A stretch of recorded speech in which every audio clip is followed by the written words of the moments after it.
Namaskar everyone and welcome to the Gita Satsang. Let us start with the Prarthana. By the Guru's grace and the will of Sri Krishna, we have all assembled for this Gita Satsang. May we have their guidance to be able to learn and adopt the things which will help us to grow spiritually. Let us chant the shlokas.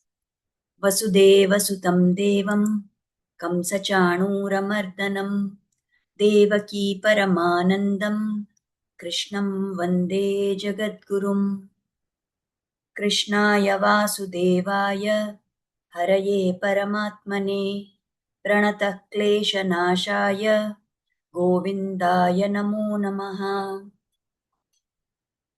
Namostu te Vyasa Vishala Buddhe Pullara Vindayata Patra Netra Yena Tvaya Bharata Taila Purnaha Prajvalito Jnanamaya Pradipaha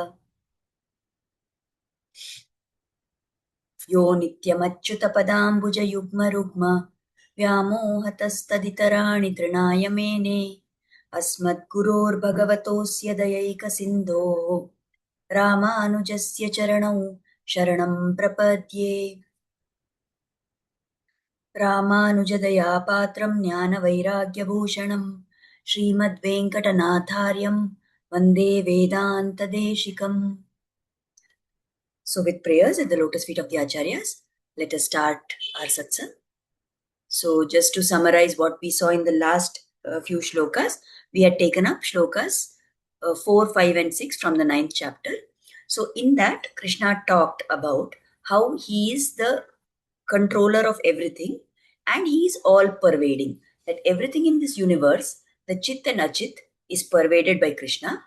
He is present, but he is not directly visible to us. So he is avyakta, he is unmanifest. And yet, from within, he is the Seshi, he is the master, he is the one who sustains, controls, and rules as the Antaryami. Then we saw how Krishna says, I am in all beings, but I am not in them also. What he means here is that he supports and controls all beings by being within them. And yet, although they are inside him, they cannot control him. They are not able to do anything to change his state. He is not dependent on those whom he controls. Then we saw that what is the nature of the support that Krishna gives? How does he support this entire universe? It is not physical like a pot holding water, but it is by his Sankalpa Shakti, by his will, that he supports this entire universe. Then he tells Arjuna that, O Arjuna, Pashyame Yogam Aishwaram, look at my divine power, see my divine power. How will Arjuna be able to see this? Not through his physical eyes, but through jnana, through realization. And then we saw the example of Akasha. We said pot and water, the pot physically holds the water. Then we talked about how Akasha is vast and it holds everything. Vayu is in the Akasha, and yet for everything, whether it is the Akasha or it is the Vayu, the Lord is the supporter. We took the example of the bird and we said if the bird is able to fly, it is not because there is space and because there is wind, but because there is Atma inside the bird. And that Atma is also controlled by the Lord. So we understood that Lord is within everybody. He is beyond everybody and everything is sustained by his will alone. And that is the greatness and glory of Sri Krishna. Today we will go on to the next few shlokas. First we will take up 7 and 8 together. So Krishna is continuing to talk to Arjuna.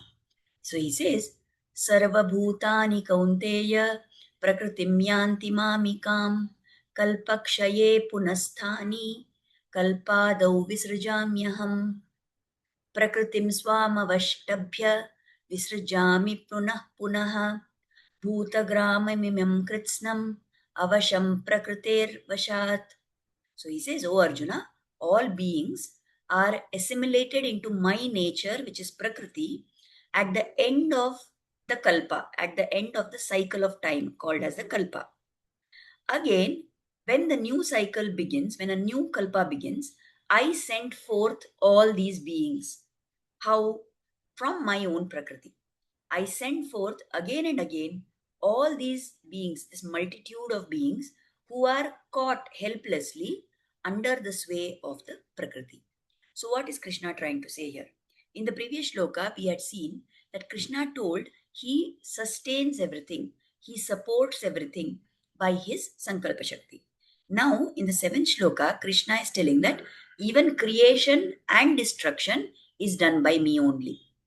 At the end of one cycle of Brahma's life, which is called as one kalpa, everything in this world, all the entities, whether they are the moving, non moving, all kinds of forms, plants, animals, human beings, devatas, the inanimate objects, everything enters into Krishna's body, which is Mula Prakriti. This he says in the seventh shloka.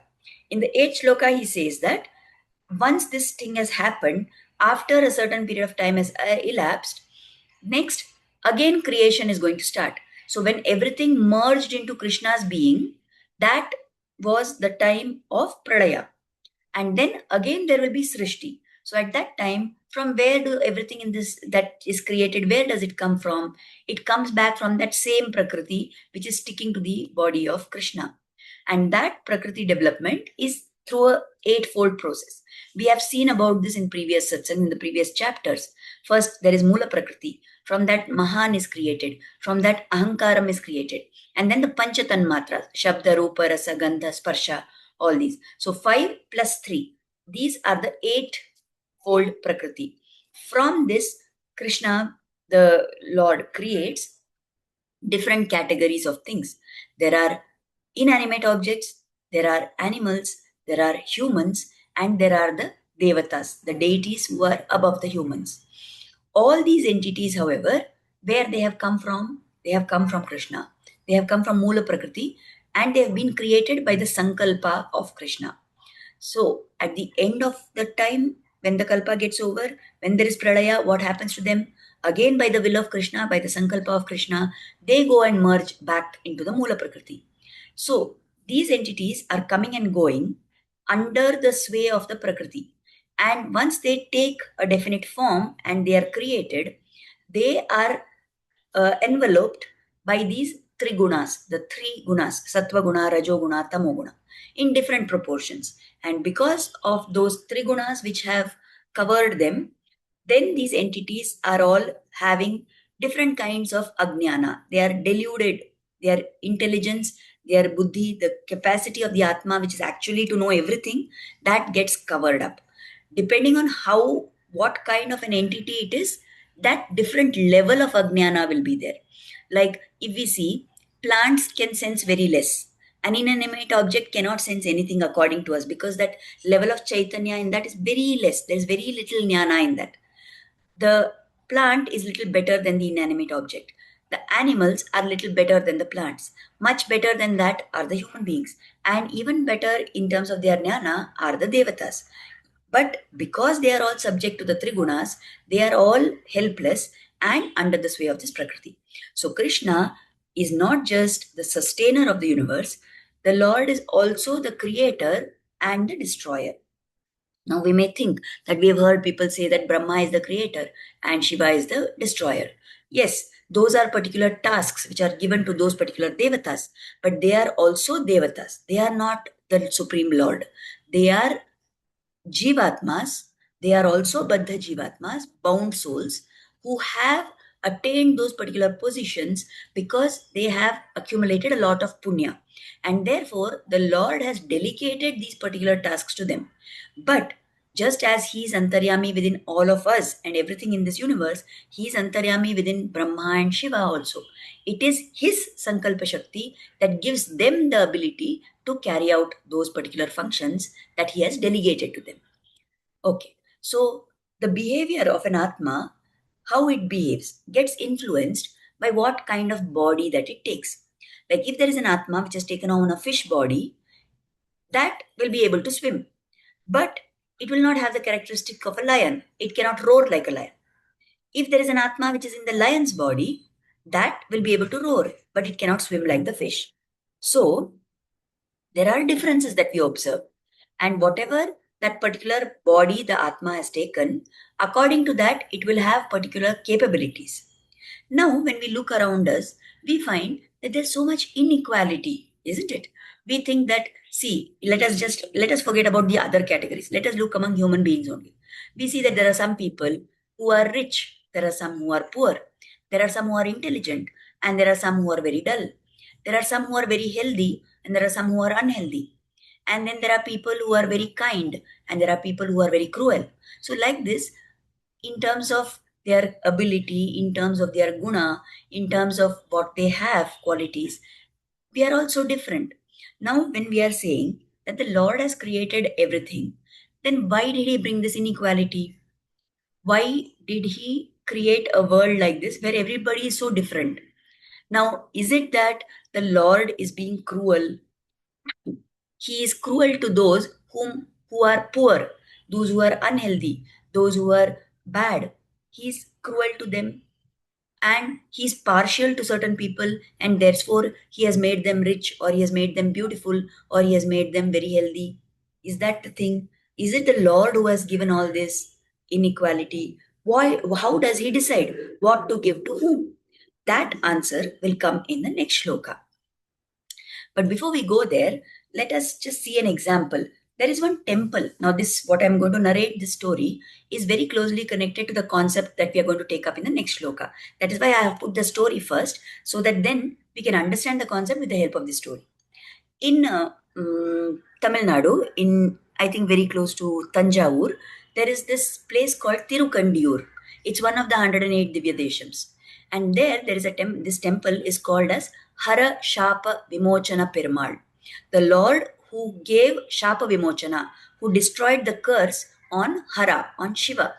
So we know that there was a time, there was an incident where Shiva pinched out, he removed and broke one of the heads, one of the necks of Brahma. Shiva is the son of Brahma. His own father's head, he plucked it off. Now, because of that, he got the sin, he got the papa. That broken neck, that skull, stuck to the hand of Shiva, and he became a Kapali. And then he got this dosha, which is called as the Brahmahatti dosha. Now he had to be relieved of that. What happened is that skull remained stuck to his hand. And he was told that if you get dana from somebody who is very great, then that thing will go away. He went everywhere, and no matter who filled that skull with food, it would always empty out. And he was really frustrated by this. Finally, he came to a place near Srirangam called Tirukarambanur, where today there is a temple of Uttamar Koil. There is that Devi. She is called Sri Purnavalli Tayar. That Devi offered food to Shiva, to that Kapala. And at that point of time, the skull went away. Then he was advised, but the dosha, the Brahmahati dosha was still there. So he was advised to get rid of that dosha by going to this place called Tirukandiyur.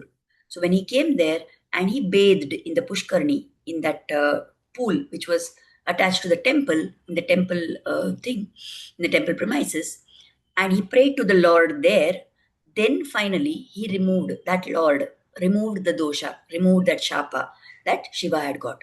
And therefore, the Lord here is called as Hara Shapa Vimochana Perumal. Now, listening to the story, we came to know that all this happened. Now we will think that we said that within Brahma also Srimanarayana is there. Within Shiva also the Supreme Lord is there, right? So we are likely to get this doubt. Lord is Antaryami within both of them. Why did he make Shiva to break the neck of Brahma? Why did he cause Shiva to get that Brahmati dosha? Why did he create this situation that Shiva got that dosha, then he had to go in search, then he had to come to him finally, and then the Lord relieved his curse? All this could have been totally avoided, no? He could have given good sense to Brahma, he could have given good sense to Shiva, and this whole thing of breaking that extra head of Brahma should not have happened only. The Lord could have done that. Why did he do all this? Why did the Lord create this situation? And because Lord did all this, does he also have good and bad actions? This is the doubt that can arise in our mind. Now, the answer to this will come when we see the ninth shloka. In the 9th shloka, Krishna says, Nacha mam tani karmani nibadnanti dhananjaya udasina vadasinam asaktam teshu karmasu. Krishna is telling Arjuna that I am doing everything. I am doing the creation, I am doing the sustenance, and I am doing the destruction. And because of me and my Sankalpa Shakti, everything is getting created. These different entities are coming forth and they all take up bodies and they lead their lives. But by these actions that I am doing, I am not bound, O Dhananjaya, O Arjuna. I do not get bound by any action that I take because I remain detached from all these actions. Like one who is udasina, like one who is indifferent. I am totally indifferent to it. I am doing everything, but I am completely detached from this. So, from this, we understand that the Lord is not being cruel or partial to some. What is the deeper thing in this? Krishna is saying, I am not bound, I remain detached. So we can think that, does he mean that he is not bound by karma? There is, because he did like this, he will get some karma. That is not there for him. So he is not bound to remain in this samsara also. Yes, this is true, that he is never bound by karma. He need not be in samsara. That is true, because he is Paramatma. But that is not what he is referring to here. When he says that I am not bound, I remain detached, he is trying to tell us that he does not have these two qualities. One quality is called Vaishamyam, that is partiality, being partial to certain people, being biased in favor of somebody and against somebody else. He does not have this Vaishamya guna. And the other guna he does not have is Naidrinyam, that is being merciless. We think that if somebody is having a bad state or in their life, how can the Lord be so merciless to them? But the Lord is not having anything to do like that. He is neither partial nor he is without mercy. He definitely has an impartial nature and he is very merciful. Then why is it that people are suffering? Because these qualities are not of the Lord. Whatever somebody gets, whatever kind of sharira somebody takes, whatever kind of events in their life they undergo, whatever their status in life, all this is happening not because the Lord picked and distributed certain things to them by his whims and fancies. No, it is their previous karmas that decide what comes to one person's lot. So, my karma in previous janmas, that is the sole decider of what I get in this janma.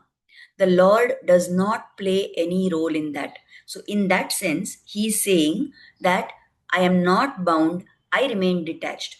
So, the Lord is not deciding, okay, to this person I will give good things, to this person I will give bad things. No, He has set up a system and things are just going as per that system. He has told in the Vedas that what all has to be done. He has given us the Shastras. He has told us what are the right actions and wrong actions. He has told us what are the benefits that will come when we do good and what are the pitfalls that will come when we do bad. He has told us that if you do these things, you will get papa. If you do these things, you will get punya. And it's up to us to behave in such a way that we don't accrue papa. We should try and get punya. So, whatever we are getting in one Janma depends on our own actions of the past Janmas. It is not that the Lord has been cruel to me or he has been partial to me, and because of that, I got my situations.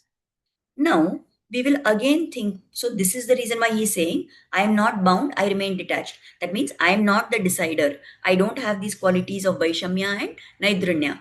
I am not deciding. Your past karmas only are deciding. Now, here people will raise another objection. Many times we say everything that happens is by God's will. We say, no, tena vrina trinapampi na chalati. Even a trina, even a leaf cannot move. Even a blade of grass cannot move without the will of the Lord. If we are telling that everything is happening by God's will, then if I have done wrong actions, isn't that also by His will only? So can't I say that He has only made me to do the papa? Why I did papa? Because I got the buddhi to do that. How did I get that buddhi? It is not my buddhi. God has only given me that buddhi. There are people who will argue like this. that if everything is happening as per God's will, then He is the one who has made me do that papa. That also is because of Him. If I have done good, it is because of Him. If I have done wrong, that is also because of Him. But is that true? No, it is not true, because as the Lord told in the shloka, He is not bound, He is udasina. So, what is the logic here then? As our Sri Vaishnava Acharyas explain, there are different stages when a Jivatma decides to take some action. And the Lord has different aspects at each of those stages. We think that Lord is responsible for everything that we do. But then when it's time to give punishment, we are the ones who have to face the result. We are telling your papa karma. But God is only the inspirer. No, He is the one who is making me do everything. Like this, people will argue. So, what is the reality of the Lord's status in each of these things when we decide to do something? In the initial stage, right? Now, God has given the Shastras. He has given the guidelines for what has to be done. He has also provided with us with the resources. We have buddhi, we have the shastras to guide us, we have the ability, we have little bit of free will. Everything that is happening to us is not that it is happening because of karma only. Within that karma thing, there is a little bit of free will which is given to us. Like, for example, if you know that when they have this cow or bull stamp on those oil seeds to extract the oil, there will be one area, there's a pole in the middle. The cow or bull is tied to that pole and made to walk around. Now, depending on how long that rope is, that cow can walk little further away or it can stay very close to the pole. So, like that, now that cow can't entirely detach and go away from that place. But in that place, it has little freedom to move this side and that side. So, like that, in our life also, within whatever karma we have to undergo, we are given some amount of free will. Kriyamana also is there in our hands. So, at the time when I have to make a decision of what to behave, what to do, what to say, how to act, at that point of time, Lord Bhagavan is Udasina. His Udasina means he is indifferent. He does not do anything to prompt you in either direction. He will let us make the choice. We have been given that free will. He will not obstruct our will. So we make the choice of how to act. Once my choice is made and I embark on that particular course of action, he is the Anumanta. He is the one who gives Anumati. He permits that to be done. And he is also a Sahakari. He is an enabler or supporter in executing that decision. But then he is also Niyamaka. He is the one who will ensure that we will face consequences for the action that we took. How do we understand this? In this Bhagavad Gita only, Krishna has spent so much time telling this entire Bhagavad Gita, 700 shlokas, to Arjuna. And yet, at the end of all of it, he tells Arjuna, Yathechasi tatha kuru. Whatever you wish, you do that. Now, why did the Lord tell all this to Arjuna if at the end he has to say, do whatever you wish? Because of this quality. He is Udasina. He is unattached to the action that Arjuna is going to take. Now, in English, when we use this word indifference, generally we think of it as a negative term. But here, we should understand that it is not exactly indifference. It's not that Krishna is not concerned. If he was not concerned about Arjuna, why would he spend so much time in the middle of the battlefield to explain all this to him? Isn't it? He is very much concerned. But then he will not interfere because Arjuna is the Jivatma. He has given him some amount of free will under his karma, and according to that free will, Arjuna has to act. So he will tell everything to him, he will give him all the possible inputs, and yet he is not attached to what action Arjuna is going to take. This is what we mean by saying that Lord is Udasina. So it is not indifference because of lack of concern, but it is the decision to not interfere. It is like saying, if you have a system, you have a laptop, it has all the resources available there, right? And there are many apps which are there on your laptop, or there are many programs which are there. You choose one particular thing. And when you make, does that system tell you choose this, don't choose this? No, it doesn't. It is just there silently. It is playing its role of providing you with all the resources. Then once you click on an app or you click on a program, what happens next? that system, your laptop, your phone, provides you all whatever you need to run that particular app or program. So, this exactly is what the Lord is doing. He is Udasina, He is not going to interfere when you take a decision. You have been given all the resources. You have your abilities, you have the Shastras to guide you. You are supposed to decide and you have free will. So, you are supposed to decide what is right and do that. So, He will not interfere, He will not prompt you. He is not the one who is telling you, do this. He is not the one who is making you do something. He is just waiting. The minute you make a choice and you start acting along those lines, then what is his role? He is going to let you do that. So he will permit that it is done. He will even support you in doing that. But then, if you have chosen the right thing, you will get good results at the end. You will accumulate punya. If you have chosen the wrong thing, you will accumulate papa.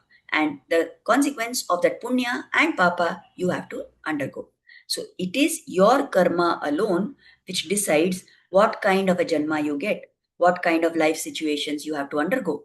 And these are not partially given out by the Lord. It is not that He says, oh, I like this person, I will give them good things. Oh, I like this person, I will give them bad things.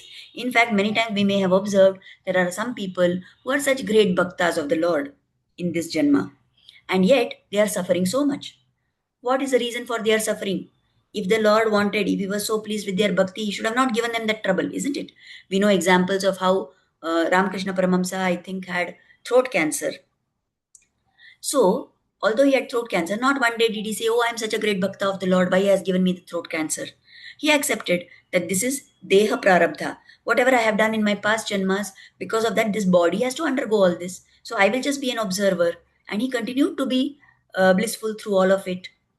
So, the Lord does not interfere and does not say that I like this person, I don't like this person, I want this person to be happy, I want that person to be unhappy. No. Whatever we are experiencing, good and bad in our life, is solely the outcome of our own karmas in the past janmas. So now, if we think back to that story, we go back to that story, we said, why Lord made Shiva to break the neck? Why Lord made Shiva to get the Brahmati dosha? Why did he make him to come towards him and then finally he relieved his curse? Because Shiva may be in the sthana of Shiva, but he is also a bound soul. He is also a Baddha Jivatma. So he also has the ability, he is also having some free will about how to act. He also has been given access to the Shastras. He also knows whether it is right or wrong to break the neck of Brahma. He should have acted accordingly. He did not do that. So when he made the wrong choice, he got the dosha. When he got the dosha, he had to go around everywhere. He had to experience the outcomes of his wrong action. And finally, he had to come to the Lord. And the Lord, out of his karuna, gave him relief from that shapa. So similarly, we also, when we do certain things, as a result of those actions that we have done, we are accumulating papa and punya, and because of that, in the next janma, we are going to experience happiness and sorrow accordingly, right? So the Lord will not interfere in our kartritva. He will be there. He has given us all the resources, but He will watch like a non-interfering person. Now, in the next 10th shloka, Krishna tells something more. He says, Mayadhyakshena prakritihi suyate sacharacharam hetunanena kaunteya jagad viparivartate. Under my supervision, he says, Prakriti produces all these beings which are moving and immovable, which are chara and achara, those who move and don't move. Indeed, because of this, O Kaunteya, does the world revolve. So he's saying that why he's telling this, Arjuna has got one doubt. He's saying that just now we said Lord is Udasina. He is not responsible for anything. Okay? So he is not really required in that process. Now Krishna has told everything is happening from Mula Prakriti. All the creation is from Prakriti. Now creation is from Prakriti and Lord is not involved in this process. He doesn't have any whims and fancies there. He has nothing to do to dole out things to people, anybody. Then why does he have to even be in the process? What is his role in this process? This is the doubt in Arjuna's mind. Now, Arjuna is not saying it out, but Krishna understands that he has this doubt. That can't Prakriti directly do the process? Why is Lord responsible here? Why does he have to get involved? If he is going to be indifferent, why does he have to be involved? So Lord explains that all this is happening, Prakriti is doing it, but it is under my supervision. Everything that happens under the control and supervision by the Sankalpa Shakti of the Lord. Why? Because from Prakriti creation is happening, yes, but that Prakriti itself is insentient. It is achit. It has no knowledge. It cannot act independently to transform itself into everything in this universe. So the Sankalpa of the Lord has to be there if the Prakriti has to become all these things. Just like if you have to have a pot, the clay is there. Can the clay will itself to become a pot? It cannot. You need a potter there. The clay will not say, I will now become a pot. And clay cannot by itself become a pot. The gold cannot itself get formed into a chain. Like this, the potter is required, the goldsmith is required. Similarly, Prakriti itself cannot arrange itself into different forms. There is somebody's Sankalpa Shakti which is required. Prakriti has no knowledge, it has no jnana, it is achit. So the Paramatma is required there to make this process to happen. So the Lord Sankalpa Shakti is there, but that Sankalpa Shakti is again not working by itself. It is aided, or rather, it is added also, the Lord Sankalpa plus every individual Atma's karma which is there. All those things, both those things put together, they are responsible for whatever life situations we are born with. So the Lord Sankalpa is there for creation to happen, and that individual Atma's karma is there for it to get expressed. When these things happen, then that entity comes to birth with those particular life situations. Now, why does this have to happen? These Atmas, we said at the time of destruction, everything goes and it is sticking to the body of the Lord. When again Srishti happens, that time those Atmas get bodies. So when that Pralaya happened and when Srishti happened, in that intermediate, when those Jivatmas were sticking to the Lord, they still had all their past karmas with them. That was still attached to that individual Atma. And by the account which is created of that individual's karma plus the Sankalpa of the Lord, according to that, the next Janma will be decided. Till somebody does spiritual practice and reaches the stage where they attain moksha, those Atmas, no matter how many Janmas they take, every time there is Pralaya, they go and get attached back to the Mula Prakriti. And then again they come taking a new life. So what is the way to escape this? It is only by attaining moksha. And how do we attain moksha? By performing either bhakti yoga or by sharanagati. When we surrender to the Lord, when we do bhakti yoga, what happens is we have to make sure that all our account of papa punya, everything is completely zero. And only at that stage, when that stage gets completed, will that particular atma get moksha. Now that is very difficult in today's times, because when we say bhakti yoga, we are not talking about the various limbs of bhakti. We are not talking about going to temple, doing puja, lighting the lamp, doing dana, going to tirtha yatra. We are not talking only about this. Bhakti yoga is a marga where you have to be in continuous, uninterrupted contemplation on the Lord. Is that possible for us? Definitely not. There are great sages like Vasishtha who are followers of the Bhakti Yoga Marg, and they have still not yet got moksha. Then what in the ordinary people like us can hope for that? So that marga is very difficult. So what we have to do, according to the Sri Vaishnava Sampradaya, what is advised is that we must perform Sharanagati to the Lord. We must pray to Him.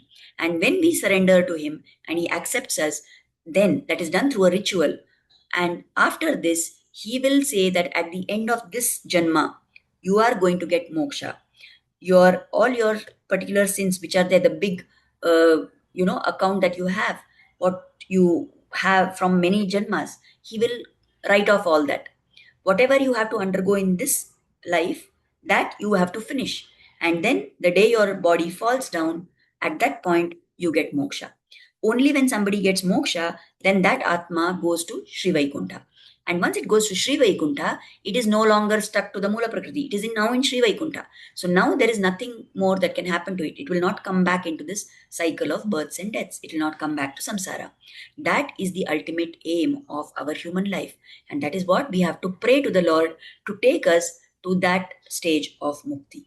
So, a lot of things we have covered in today's satsang, and we are now almost out of time. So, let us offer Kritagnyata, gratitude at the holy feet of Sri Krishna, Guru, and thank them for inspiring us to start this satsang, to join this satsang, and let us pray that their blessings and grace may always be on us.